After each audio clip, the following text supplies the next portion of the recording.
Hey, Five Finance family, welcome to this edition of Flip It with Samara, the power of tax planning. I hopefully you all can hear me loud and clear. Let me know who's out there in the comments. I see that we have Wayne joining us as usual tonight. So hopefully, as you are coming in, say hello, give us a wave, let me know that you are out there and you're rocking with us tonight. Welcome to Flip It. I am Samara Andrews, CEO and founder of Five Finance. And here on Flip It, we have designed this show to create a safe space for you to learn and grow through the power of education, right? We're all about educating here at Five Finance, and that goes with our word for the month, which is education, which is why I wanted to come before you and talk about something that is near and dear to my heart that I always get excited about, and that is tax evasion versus tax planning. So, we want to walk you through what the two things are, and we want to help you do a test to see which one you are participating in, right? Hopefully, it's the latter, right? But here we have a safe space. So we encourage you to ask questions. We encourage you to share your comments, share your experiences. We want you to be fully engaged in the comment section. So ask those questions while I'm going through the live, and I'll be sure to address them. All right. So, as always, our mantra is that the wealthy do not wait until they are wealthy to start tax planning, but instead use tax planning as a tool to immense or grow their wealth. And that's what we're going to be talking about tonight, right? The power of tax planning. We're going to give you some real live experiences, some examples to show you just how powerful tax planning can be when done right, right? So, with that in mind, remember, no matter where you are in your financial journey, you can start tax planning, all right? You can implement a lot of these tools and strategies that we share with you week over week. All you got to do is connect with me, right? So we'll give you more information after the live on how you can connect with me and get started with a free consultation so that we can get you started on a tax plan that suits you, okay? So, without further ado, we're going to jump right into it. All right, Samurai, hey, how are you? All right, so you probably all saw the question that was posed for the live today, right? Tax evasion versus tax planning. What's the difference, right? There is a stark difference. One can have you spending a lot of time in some cement or concrete walls. Um, and the other one is something that a lot of the wealthy do and do it, I should say, very well, which is why a lot of people get mad when they see things in the media stating that certain CEOs who we know make millions and billions of dollars probably pay less taxes than me or you, right? So, with that being said, let's jump into what tax evasion is. So, tax evasion is just what's on the screen here. It is the illegal activity in which a person or an entity, meaning your business, deliberately avoids paying a true tax liability. So, what are some ways that people do this, right? They don't pay the taxes that they owe. So, that's one way. They know they owe the taxes, they just never pay it. Another way, from an individual aspect, and I've heard horror stories, is people are claiming dependents that they really don't have, right? I don't even know where to begin or how this has came about. But somehow, whoever they went to prepare their tax return put some dependents down that this person did not have. Um, or people get paid under the table. You ever met that person that says, oh, no, just I only accept cash only. There's a reason why they only accept cash. A lot of people were using platforms like Cash App, right, until recently. Now Cash App is saying, no, now we're going to report on you as well. So it's getting a little more difficult for people to evade their taxes, but people still do it. People get very creative during tax time, and when they see that bill, they're like, oh no. Some red flags that for me, I should say, red flags that are for me is when I'm driving down the road and I'll see these signs that say guarantee refund up to $5,000. And in the back of my mind, I'm like, how can you guarantee somebody a refund? And you don't even know that person's situation. You don't know how much they've already paid into the system. You don't know how many dependents they have, or if they have dependents, you don't know if they have a business, or if they don't have a business, you don't know if they're contributing to it. It's so many different factors that go into completing your tax return that I never promise a client a set amount, nor should you be going to anyone who makes that promise, right? Because off the bat, like my little spidey sense would kick in, and I would automatically think that that person is about to do something illegal in order to guarantee me that refund, right? Um, Another red flag is if you're working with a tax preparer and they don't want to sign your tax return. That should be a red flag for you. If the tax preparer that you are working with does not want to sign your return, there is a reason why. Because they know that they have done something erroneously or illegal and they don't want to be left holding the bag, right? And unfortunately, as the taxpayer, you're going to always be the one holding the bag. Even if you go to a tax preparer that signs your tax return and that tax preparer gets caught up in a scheme and gets it's doing jail time, guess what? They're still going to come after you and say, guess what? We audited your return. You owe us this money and you owe us this penalty. It is what it is. So you need to, it's almost like buyer beware, right? For tax returns or for taxpayers, you need to make sure that you are being aware of who you're using and what they're doing on their on your tax return. Samara says no one wants to see a red flag with their finances, right? Nobody wants to see a red flag with their finances. So make sure that you stay informed. One thing that I tell clients, whether they work with me or not, interview your accountant, interview your tax preparer.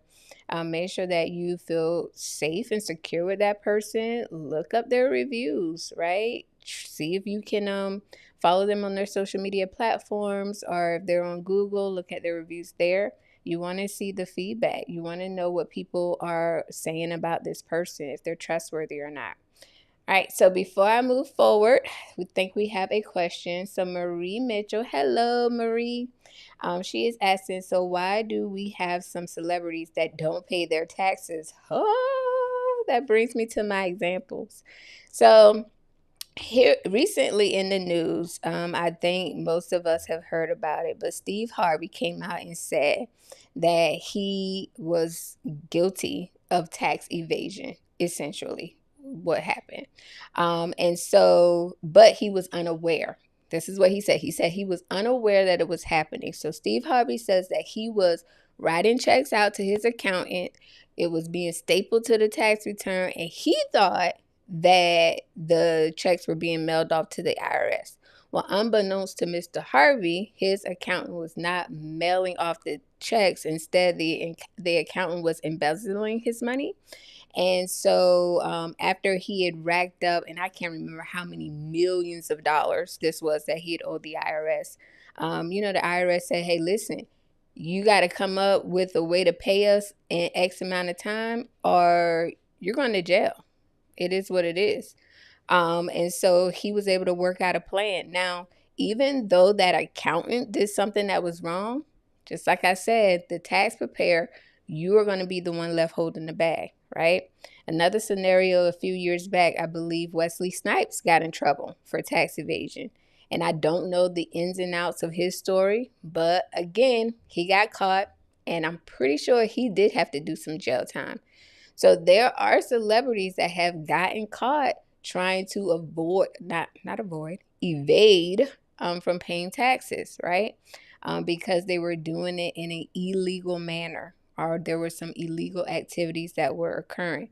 So Marie, hopefully I answered your questions. That's how these, celebrities are thinking they're getting away with it, but they're really not getting away with it, right? Eventually, like they said, the chicken will come home to roost. think that's how that saying goes. They'll catch up with you. Just know that. All right. I always tell people the IRS's reach is very, very long.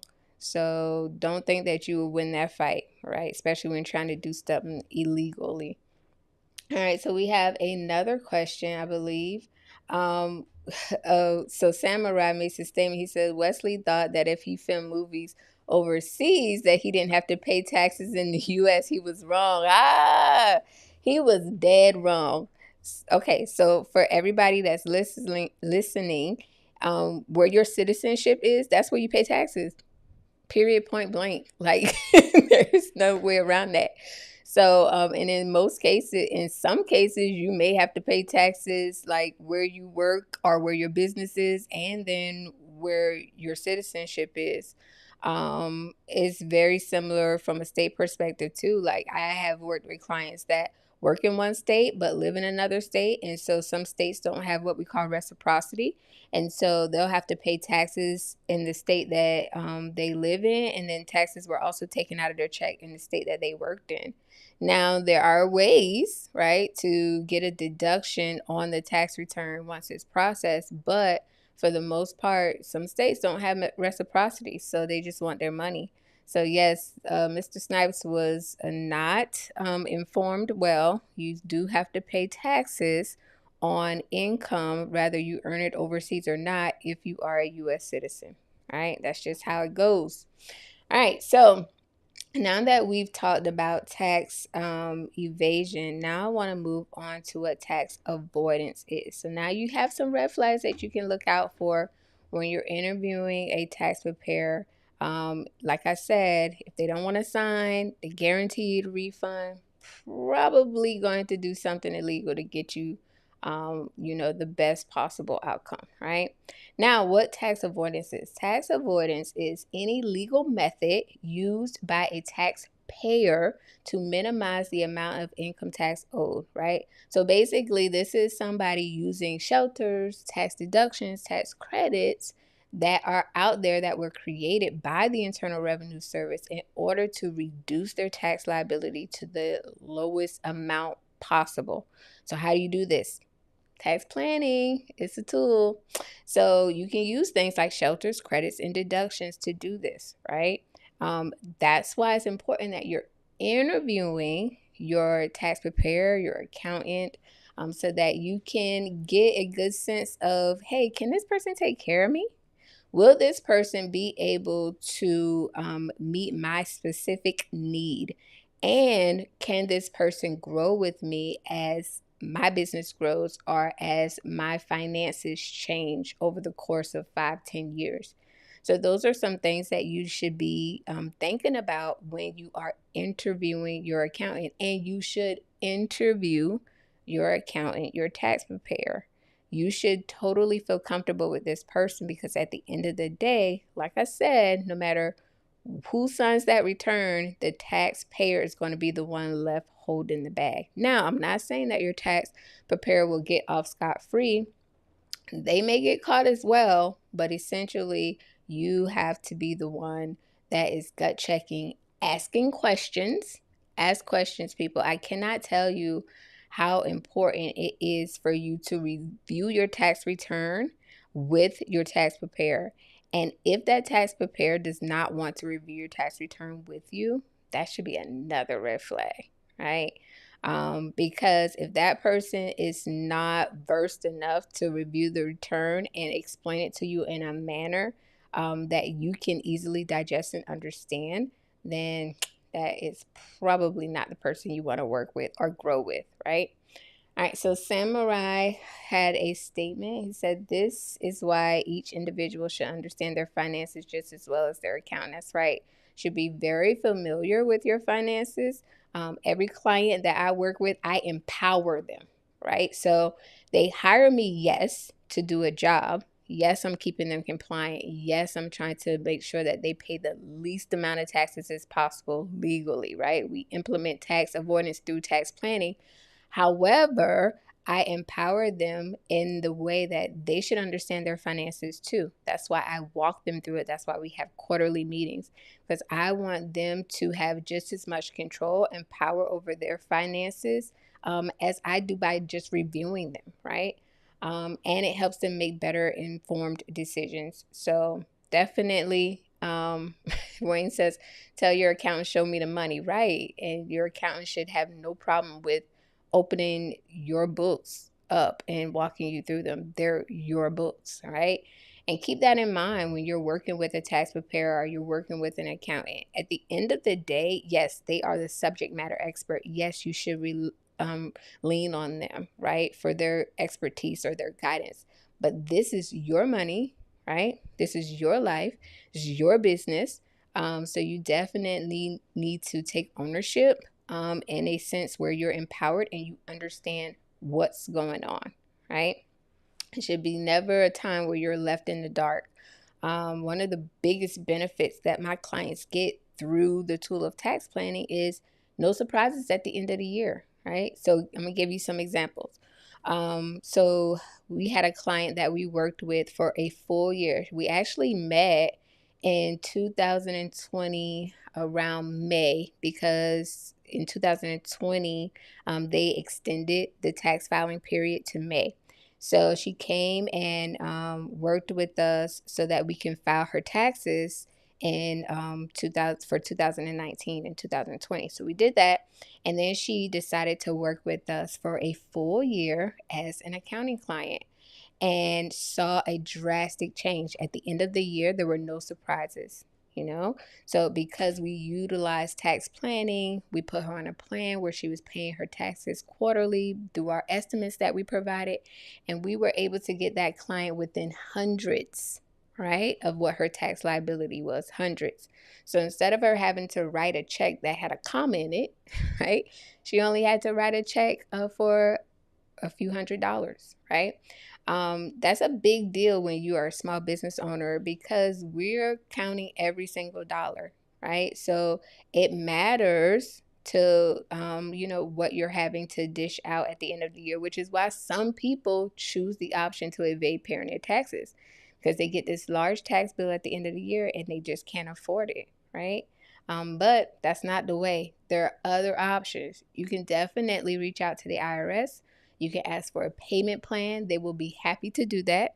It will not be interest free, but it's definitely an option instead of you taking the latter, which is evading your taxes altogether, right? So understand that you do have options when you are faced with a large tax bill. So back to tax planning. So now that we understand the difference between tax avoidance and tax planning, and now we understand what tax planning is, right? Now we need to know why. Why do we need to tax plan? So some people tax plan, and I should say most of us, when we are tax planning, we're doing it for retirement purposes, or we want to do it for savings purposes, or we want to do it for asset protection purposes. And then the guest that we had on last week, Tess, she kind of covered all of these, right? We talked about all of these. We talked about retirement. We talked about asset protection. We talked about savings because all of that falls under kind of like your financial planning umbrella. It has a little bit of tax planning built into it, which is why when me and her were talking, I was like, yep, that's what I tell my clients too. I could definitely confirm that what she was saying was accurate. Right. So these are the different whys that people, use the tool of tax planning because they do want to retire one day. And when they retire, it's good to understand, hey, do I want to pay taxes in my retirement state or do I want to pay taxes now so that I don't have to pay taxes when I'm retired? That's important. That's a question that you can answer through the tool of tax planning. Same thing with your savings, right? What am I saving for? How do I want to save? What's the best possible way for me to save or invest my money that's going to protect it, right? Moving on to asset protection. So definitely there's a lot of things that you can discuss with a professional depending on what your plight looks like and the things that you want to do along your financial journey. And so then that brings us to the how, right? How do you start tax planning? You develop a plan.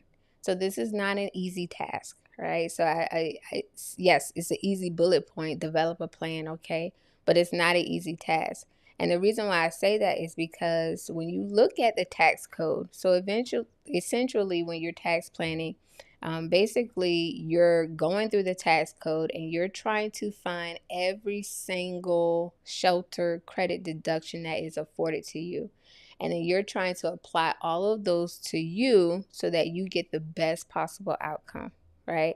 But the tax code is huge. There's no human being walking the face of this earth that says that they know every single thing in that tax code. It is huge. It would blow your mind. But there is software out there that is designed to help you through that, right? But it's very expensive, and the average Joe is probably not going to pay that for that software. So then the other notion is connecting with a professional to help you walk through that, because that professional more than likely has already made that investment on your behalf. And so they're just going to be able to help you create a tailored plan that's just for you. So it's going to give you everything you need, none of what you don't, right? Samurai had a comment. He says, if you are later in years, like 55 or plus, is there a way to go into tax planning aggressively to retire at 65 and still be comfortable?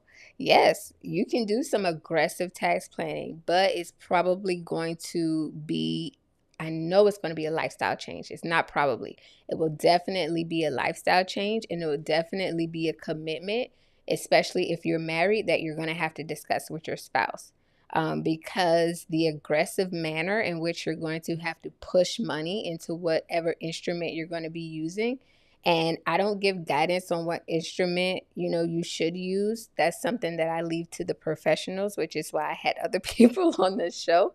It really just depends on how aggressive you want to be and how much risk you're willing or not willing to take. But it's definitely possible to do it in 10 years. I mean, I got a 10-year plan. So it's definitely possible to do it within 10 years, Samurai. So hopefully that answers your question. Um, but going back to tax planning, right? So understanding how to get started. So again, developing a plan, using those tools, using those professionals to help guide you through a plan that's going to be just for you. Okay. And then they should be doing quarterly check-ins with you, right? You should understand every step of the way, hey, am I really getting the savings that they said that was going to be generated for me at year end? This is why you need quarterly check-ins to make sure that the plan is working, right? So I want to give you some real life examples, and I'm not going to divulge anybody's name or anything, but I am going to give you some real life examples on the power of tax planning that I have been able to implement in the lives of my clients. And it's just two examples because I have had a lot of success stories. But these two happened most recently, right? So one example was a client that came to me and she was working with another accountant, tax preparer. And the person did their taxes, and she herself, right, having, I guess, a little familiarity. I can't talk tonight, y'all. She was familiar with the tax laws. And so she was reviewing her tax return, and then she said to herself, I didn't get this credit. I didn't get this. Something doesn't look right. So she asked for me to take a second look, and I told her, okay, well, this is, what it is for me to take a second look. If you're okay, we can move forward. So we did. And taking a second look at her taxes, there were some discrepancies that I noticed. So we were able to fix those discrepancies. But in addition to fixing those discrepancies, there was a huge miss in a tax deduction that is only going to take place for the next year or two. Actually it expires in 2023. So two. And so I wanted her to benefit from this special deduction. And so I implemented the deduction, redid the tax return or amended the tax return, and it resulted in an additional refund of $11,000 to her. It was a little over $11,000. And she was even perplexed. She was like, wait a minute. Is this like the overall? I said, no, that's the additional money that was left on the table. So you can see, right, the power of tax planning. And that was not even me really tax planning, but just knowing what credits, what deductions are afforded to certain people. And definitely me and her had to have a lot of conversations because there are eligibility rules that have to be met in order for you to take advantage of some of these credits and deductions. So I had to make sure that we checked all the boxes before I went forward with implementing that credit for her. But yeah, that one resulted in, I think her exact savings was like, our exact refund was like $11,068. But yeah, a little over $11,000, right? Additional refund. So needless to say, she was happy. Needless to say, she'll be back next year. Um, and then another client who is a tax planning client, she actually um, came to me during tax season, I want to say this year. And so, in us preparing her return, I was able again to get her liability down a lot lower than what she was able to do on her own. She was using platforms like TurboTax and whatnot. And so she could not get her liability down as low as she wanted. So she thought, hey, you know what? I'll go to a professional and see if they can help because I may be missing something.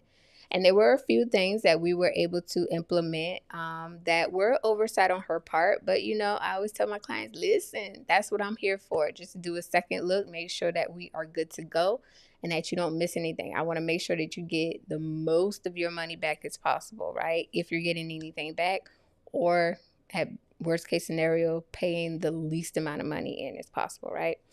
And so we were able to do the review and we were able to process her return. And she was so happy with it that she asked, like, hey, what other services do you offer? And so I told her about our tax planning services. And so it is a lengthy questionnaire that we ask clients to fill out. But after we did the tax planning questionnaire and then we uploaded all of her data, we were able to get her projected tax liability reduced by 11,000 year over year, right? So I think she's going to get 11,000 in the first year, 9,000 in the next year, and then like 12 in the year after that. So we do a 3-year plan for you, right?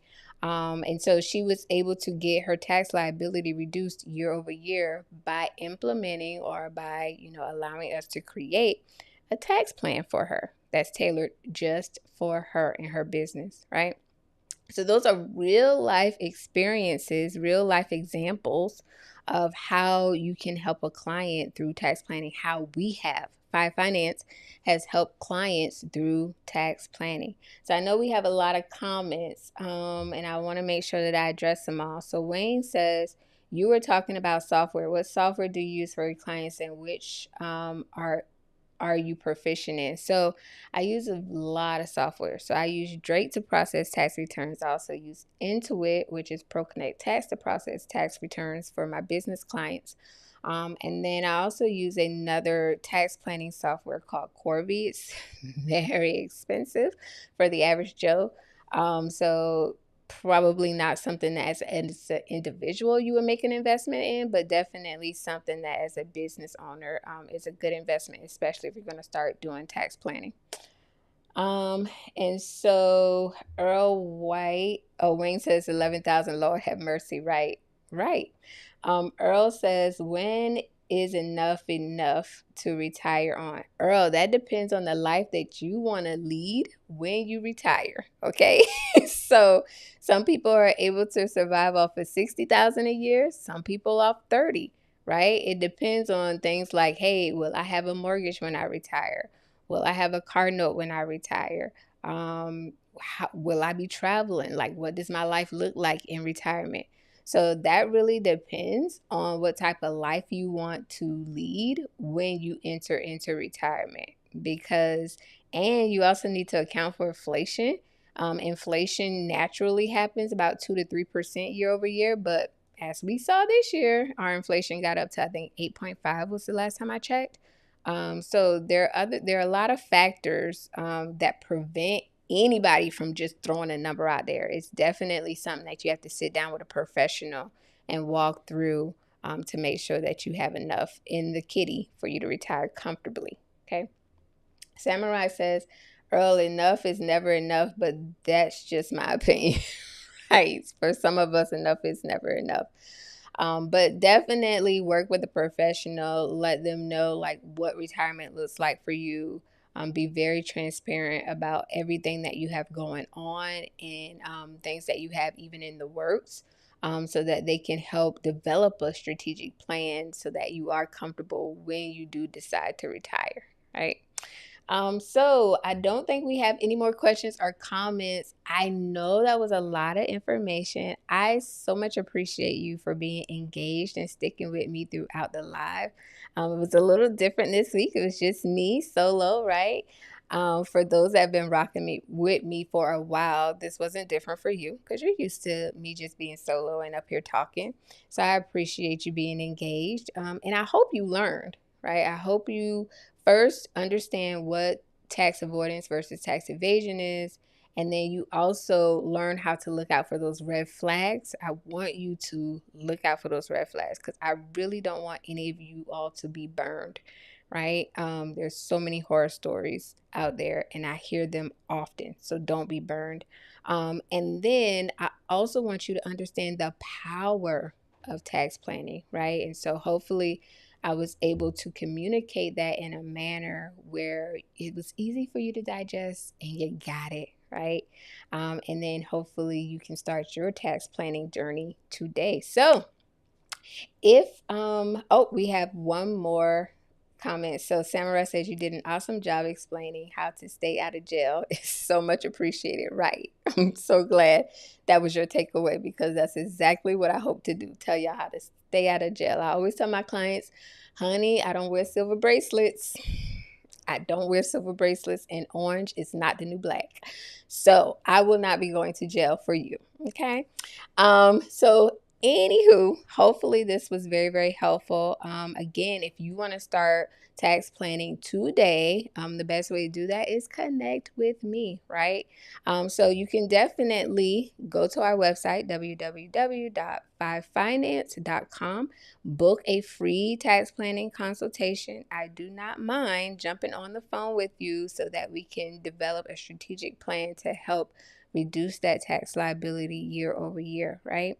And it's absolutely free. Free is the key word, okay? And if you like all of this content that you get in week over week, follow us on YouTube, all right? Subscribe to my YouTube channel. Make sure that you like this video so that it gets into rotation. Thank you for all your comments. That absolutely helps as well, especially when I have an engaged audience. And we're also on Facebook Live every Tuesday as well. Oh, and we have a podcast. So make sure that you are tuning into our podcast. You can listen in on your way to work or just when you're out and about. Again, just good information for you to digest and think about and then maybe act on, right, in the near future. And so next week, we're going to have another guest on. I'm going to share my stage again, y'all. So TikTok, right, is this new thing. Now, I'm going to tell y'all a little bit. I am very nervous about TikTok only because I feel like you got to sing or dance or do some type of movement, and God didn't bless me with that. So, with that being said, very, very excited to have on Carolyn, who is going to walk us through TikTok and maybe answer a lot of questions that I know I have asked in the past and probably that you will have as audience as you watch. So can I grow my business with TikTok? Is that possible? That's going to be the question that we're going to be asking Carolyn on next week. So make sure that you share and tune in because I know a lot of us are entrepreneurs out here in the streets, right? And we want to make sure that we're growing our business at a level or a rate that's sustainable, right? And so a lot of ways to do that right now is through social media content. And TikTok is just another social media platform, right? And so definitely make sure you're tuning in. so she can walk us through just how to do that in a successful manner. So, thank you again, Five Finance family, for joining me on tonight's live. Again, I hope it was helpful. I hope that it blessed you and educated you in some way, shape, or form. But definitely remember those red flags and remember the power of tax planning, right? So until next time, Five Finance family, you all have a blessed and wonderful Tuesday evening. I will see you next week.